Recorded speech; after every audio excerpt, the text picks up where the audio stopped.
हरियाणा में आम आदमी पार्टी ने किसानों को समर्थन देने का ऐलान किया। आपके कार्यकर्ता किसानों के साथ कंधे से कंधा मिलाकर खड़ी है। हरियाणा में प्रवेश करते ही पार्टी के कार्यकर्ता किसानों के साथ चले गए। आप पार्टी ने किसानों की मांगों को जायज ठहराया है। ये बात पूर्व मंत्री एवं आप नेता बलबीर सैनी ने किसान विश्राम गृह में पत्रकारों से कही। इस दौरान पूर्व मंत्री बलबीर सैनी ने बीजेपी सरकार को घेरते हुए कहा कि किसानों की मांगें जायज है। करीब 1.5 साल किसानों ने अपनी मांगों को लेकर दिल्ली में शांतिपूर्वक आंदोलन किया था, जिसके आगे बीजेपी सरकार को झुककर उनकी मांगें माननी पड़ी थी। अब सरकार किसानों के साथ वादाखिलाफी कर रही है। उनकी पार्टी से पंजाब के मुख्यमंत्री भगवंत मान ने ऐलान किया है कि इस प्रकरण में जख्मी हुए किसानों को निःशुल्क और बेहतरीन इलाज दिया जाएगा। बीजेपी सरकार किसानों के साथ तानाशाह रवैया अपना रही है। जैसा व्यवहार अंग्रेजी हुकूमत ने हमारे क्रांतिकारियों के साथ किया था, वही काम बीजेपी सरकार कर रही है। किसानों पर गोलियां चलाई जा रही और आंसू गैस के गोले छोड़े जा रहे हैं। इतिहास में ये पहली बार ड्रोन के जरिए निहत्थे किसानों पर आंसू गैस के गोले छोड़े जा रहे हैं। आरोप लगाया कि हरियाणा पुलिस गांव-गांव जाकर किसानों को धमका रही है। किसानों के शस्त्र लाइसेंस रद्द करने की धमकी दी जा रही है।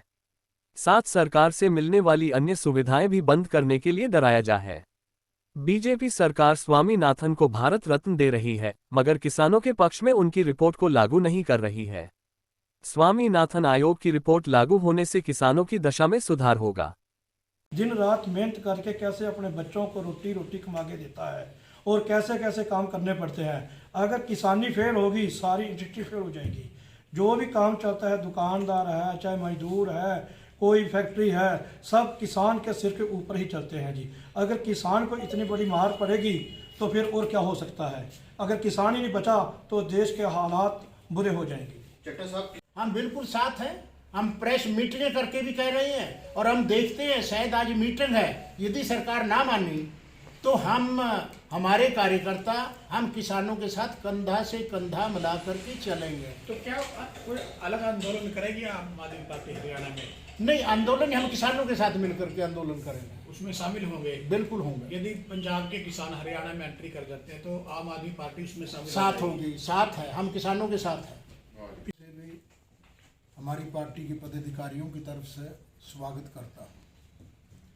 आज का जो हमारा मुख्य मुद्दा है वो उस मेरे वर्ग को लेकर के है, जो दिन रात मेहनत करता है, ना वो गर्मी देखता है ना सर्दी देखता है, और दिन रात मेहनत करके इस देश की 140 करोड़ जनता का पेट भरता है।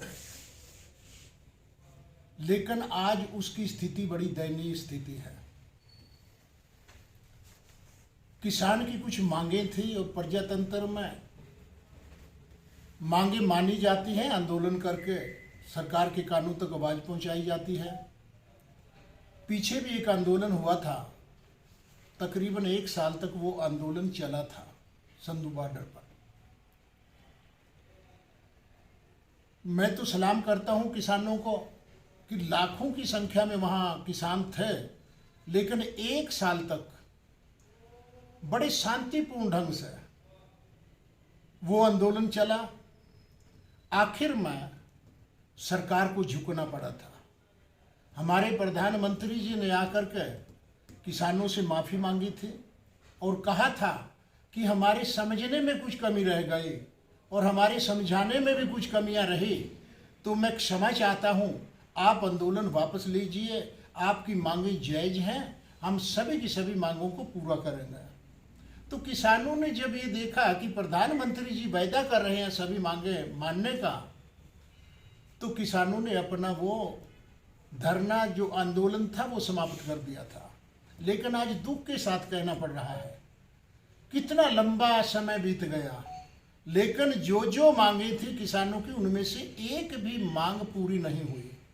और आज फिर बेचारे किसान अपनी मांगों को लेकर के, जो बड़ी जायज मांगे हैं, वो सरकार के सम्मुख रखने के लिए वो निकले थे। लेकिन आज क्या हालात है, आज जा कर के देखिए, हम बड़ा दुख होता है, हमारी आंखों से आंसू आते हैं कि वो अन्नदाता जो इस देश का मिट्टी में से जो सोना उगलता है, तो आज वो बेचारा उसके साथ किस तरह का घिनौना कार्य सरकार द्वारा किया जा रहा है। गोलियां बरसाई जा रही हैं, पानी की बौछारें छोड़ी जा रही हैं, आंसू गैस के गोले फेंके जा रहे हैं। और बड़े दुख की बात है कि ये पहला मौका है कि ड्रोनों से आंसू गैस के गोले अब की बार किसानों के ऊपर फेंके जा रहे हैं। नहीं जाने कितने किसान जख्मी हो गए, कितनों की टांगें टूट गई। तो आज मतलब जो है इस देश में वो हालात बन गए हैं जो हालात कभी अंग्रेजों के समय में आज़ादी से पहले थे। उस समय में अंग्रेजों के समय में जो भी हमारा आंदोलनकारी देशभक्त जो भी अपने देश को आज़ाद कराने के लिए आंदोलन करता था तो वो अंग्रेज उसे पकड़ करके जेलों में ठोक देता था। और इसी तरह आज बेचारा किसान जो अपनी जायज मांगों को लेकर के मांग कर रहा है शांतिपूर्ण ढंग से, तो आज उन्हें भी रोका जा रहा है, पकड़ करके जेलों के अंदर ठोपा जा रहा है।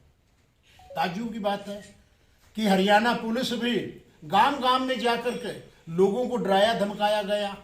गांव में जाकर के कहा गया कि यदि आप इस आंदोलन में शामिल होंगे तो आपका जो हथियार है, शस्त्र हथियारों के लाइसेंस हैं, उनको रद्द कर दिया जाएगा, आपके खाते भी सीज कर दिए जाएंगे और भी आपको जो सुविधाएं मिलती हैं उस सुविधाओं से सरकार आपको वंचित कर देगी। इस तरह से डराया जा रहा है, लोगों को धमकाया जा रहा है, ये हालत है।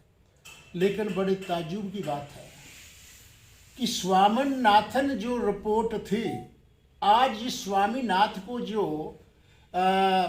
भारत रत्न दिया गया है, अवार्ड दिया गया है, लेकिन उसने भी ये सिफारिश की थी। वो वैज्ञानिक थे कृषि के और वो हमारी केंद्र सरकार में कृषि मंत्रालय में सेक्रेटरी भी रह चुके हैं।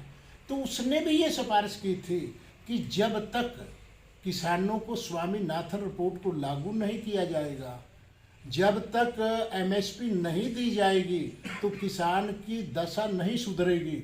उसने भी ये सिफारिश की थी। लेकिन आज सरकार बड़ा तानाशाहपूर्वक रवैया आज सरकार अपना रही है।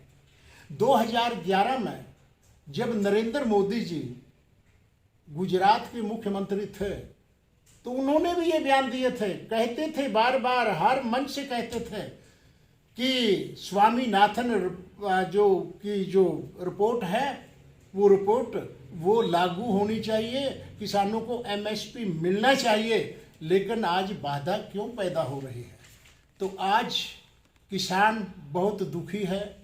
किसान बेचारा आज गरीबी के कागार पर खड़ा है, दिन रात मेहनत करता है और कई बार तो उसको अपने भूखे प्यासे बच्चों को वैसे ही बगैर खाने के सुलाना पड़ता है। तो आज ये हालत है हरियाणा प्रदेश में किसानों की। तो हमारी पार्टी आम आदमी पार्टी किसानों के साथ खड़ी है। आज भी हमारे मुख्यमंत्री भगवंत मान जी ने घोषणा कर दी कि जो किसान जख्मी हुआ, जिस किसान को चोट लगी, हमारी सरकार हम उसे फ्री इलाज करवाएंगे, उसको अच्छा इलाज मिलेगा और हम किसी तरह की किसान को दुखी नहीं होने देंगे। और मैं एक उदाहरण और देता हूँ हमारी पार्टी का कि किसान हितैषी हमारी पार्टी शुरू से है, शुरू से रही है और आगे भी रहेगी। क्योंकि जब पीछे 1 साल तक जो आंदोलन चला था शंभू बॉर्डर पर, उस समय में हमारे देश के प्रधानमंत्री जी ने एक प्रस्ताव भेजा था केजरीवाल जी के पास कि आप अपने स्टेडियम हमें दे दो, हम इनको बंधक बनाना चाहते हैं किसानों को, हम उनको वहाँ पर जेल में डालेंगे, हम जेल बना करके। लेकिन केजरीवाल जी ने साफ इनकार कर दिया था, मेरी सरकार चले ना चले, मुझे जो मर्जी सजा दो,